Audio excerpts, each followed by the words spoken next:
بسم الله الرحمن الرحيم إن الذين يكتمون ما أنزل الله من الكتاب ويشترون به ثمنا قليلا أولئك ما يأكلون في بطونهم إلا النار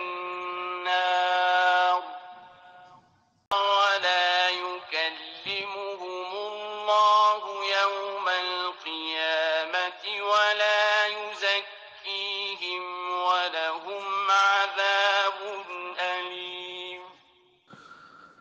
أعوذ بالله السميع العليم من الشيطان الرجيم. بسم الله الرحمن الرحيم. الحمد لله رب العالمين وبه نستعين وصلى الله على محمد وعلى الطاهرين وعلى الله دائما أجمعين من الآن إلى قيام يوم الدين من رب العالمين. Une audio, concernant le sujet du châtiment pour celui qui cache les vertus de Ahl al-Bayt alayhi salam. J'ai utilisé sur ce sujet uniquement le tafsir Imam Hassan Askari alayhi salam. Concernant les versets 174 à 176 de Surat al-Baqarah. Allah subhanahu wa ta'ala nous dit dans ces versets: ceux qui cachent le livre qu'Allah a révélé et le vendent à vil prix, ceux-là ne s'emplissent le ventre que de feu. Allah ne redressera pas la parole au jour de la résurrection et ne les purifiera pas. Il y aura pour eux un douloureux châtiment. Ceux-là ont échangé la bonne direction contre l'égarement et le pardon contre le châtiment. Qu'est-ce qui leur fera supporter le feu? C'est ainsi, car c'est avec la vérité qu'Allah a fait descendre le livre, et ceux qui s'opposent au sujet du livre sont dans une profonde divergence. Sadaqallahu al-aliyyul azim. Allah subhanahu wa ta'ala nous dit: A'udhu billahi as-sami' al-alim minash shaitanir rajim.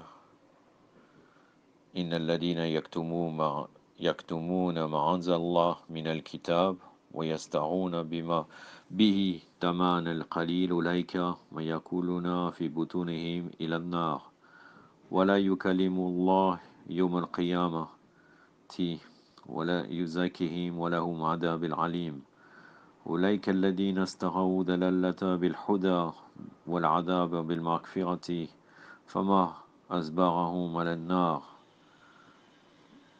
ذلك بأن الله نزل الكتاب بالحق وإن الذين اختلفوا في الكتاب لفي شقاق البعيد. صدق الله العلي العظيم. Donc, que nous dit le tafsir de l'imam Hassan al-Askari alayhi salam sur ce sujet?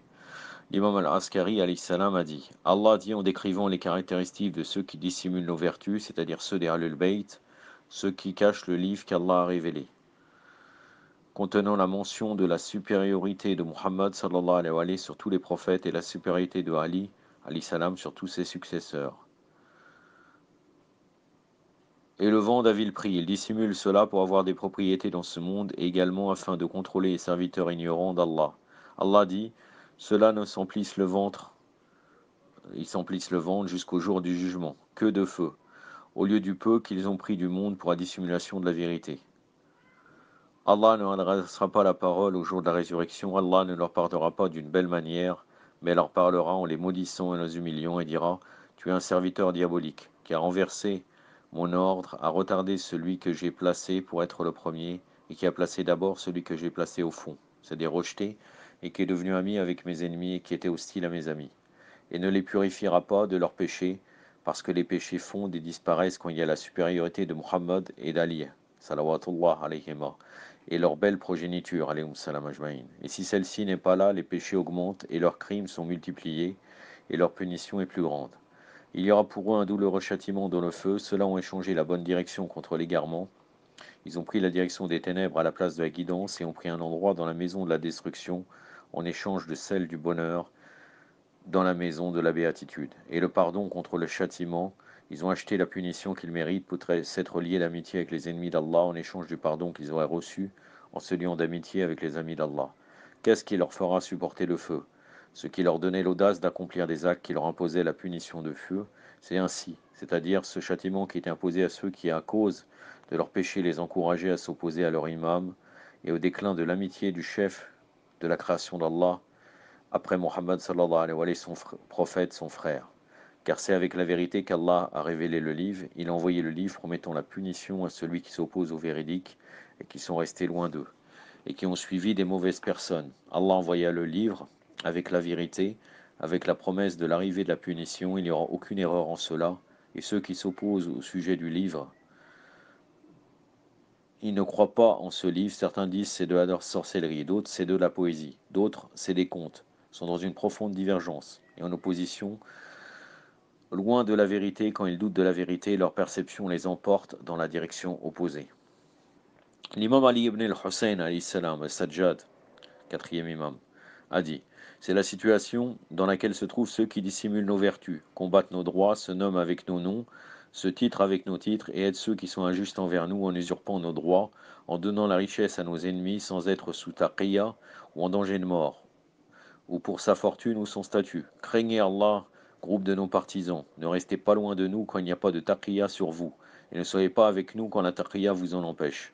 Je vais maintenant vous raconter une narration à ce sujet. Cela vous donnera des conseils et des exhortations. Un groupe d'hommes des compagnons du commandant des croyants, alayhi salam, est arrivé un jour. L'un d'eux avait marché sur un serpent et l'avait mordu, et un autre passait près d'un mur, un scorpion est tombé sur lui et l'a piqué. Ils étaient tous les deux dans des conditions mettant leur vie en danger, et ils pleuraient. Ils ont été amenés au commandant des croyants, alayhi salam, qui a dit laissez-les. Il n'est pas encore venu le temps pour les guérir, et leurs efforts ne sont pas complets. C'est-à-dire la punition n'est pas terminée. Ils ont été transportés à leur maison, où ils sont restés pendant 2 mois là-bas dans de grandes souffrances. Ensuite, le commandant des croyants, alayhi salam, demanda à ce qu'ils reviennent. Les gens les ont ramenés à lui, et certains d'entre eux ont dit ils mourront tous les deux sur les mains de ceux qui les portent. Ils sont néanmoins arrivés vivants devant le commandant des croyants. Il leur a dit à tous les deux, comment vous sentez-vous? Ils ont dit nous sommes dans une grande douleur et une punition sévère. Il leur a dit demandez pardon à Allah de tous les péchés qui vous ont fait aboutir à cela, et cherchez refuge auprès d'Allah de ce qui aboutit à la confiscation de vos récompenses et l'augmentation des afflictions. Ils ont dit, et comment cela se fait-il au commandant des croyants? L'imam Ali salam a dit, ce qui vous est arrivé n'est que la conséquence de vos péchés. Quand à toi ou un tel, en parlant à l'un d'eux, te souviens-tu du jour où une personne a fait un clin d'œil à Salman, le Perse, salam, et l'a réprimandé pour être l'un de nos amis? Tu ne l'as pas empêché à cause de la peur pour toi, ni pour ta famille, ni pour tes enfants, ni pour ta richesse. Tu es resté silencieux à cause de l'embarras, et c'est pourquoi vous êtes dans l'affliction. Aie la conviction qu'à partir de maintenant, tu ne toléreras pas le rabaissement de l'un de nos amis, et si tu as le pouvoir de l'aider en son absence, tu le feras, sauf si tu as peur pour toi, ta famille ou tes enfants ou ta richesse. Et il dit à l'autre, toi, sais-tu pourquoi tu as été affligé? Il a dit non. L'imam Ali salam poursuivit, te rappelles-tu avoir rencontré mon serviteur Qambar en présence d'une personne particulière? Tu t'es levé dans son respect, par contre tu n'as pas offert cela aux camarades présents avec lui, et il t'a dit, tu es debout pour celui-ci en ma présence. Tu lui as dit, pourquoi ne devrais-je pas être debout pour celui dont les anges d'Allah ont déployé leurs ailes? Quand tu lui as dit cela, il s'est levé et a battu Qambar, et a crié alayhi salam, et a crié des insultes et l'a blessé, le menaçant lui et moi, et cela m'a attristé. C'est pourquoi ce scorpion a sauté sur toi. Si tu as l'intention qu'Allah vous accorde la santé et la conviction que tu ne géreras plus comme cela avec nos amis, en présence de nos ennemis, lorsqu'il y a de la peur pour nous ou pour lui. Quand je rendais visite au messager d'Allah, sallallahu alayhi wa sallam, assis avec les autres, malgré mon statut supérieur, il ne se levait jamais pour moi comme il le ferait pour d'autres, qui n'avaient même pas une partie des milliers de vertus que je possède. C'était à cause qu'il savait que certains des ennemis d'Allah seraient furieux contre lui et furieux contre moi, et furieux contre les croyants. Mais il avait l'habitude de se lever à mon égard quand il n'y avait pas de peur pour lui ou pour moi. Voilà le sens véridique de ces nobles versets, qu'on pourrait penser que ça concerne uniquement le Coran, mais en vérité le Coran, bien entendu, c'est le Coran Natiq et le Coran Samet, le Coran parlant et le Coran muet, et bien entendu le Coran parlant est beaucoup plus important, car le Coran muet, le Coran Samet, n'est que lettre morte, s'il n'y a pas les Ahlul Bayt alayhim salam, pour représenter le Coran sur cette terre. J'en ai terminé avec ce sujet. Inch'Allah, la prochaine vidéo sera un sujet concernant la croyance des sources dans le bakrisme, dans les sources bakri. أكتفي بهذا القدر وصلى الله وسلم على محمد وأسرته الطاهرين والسلام عليكم ورحمة الله.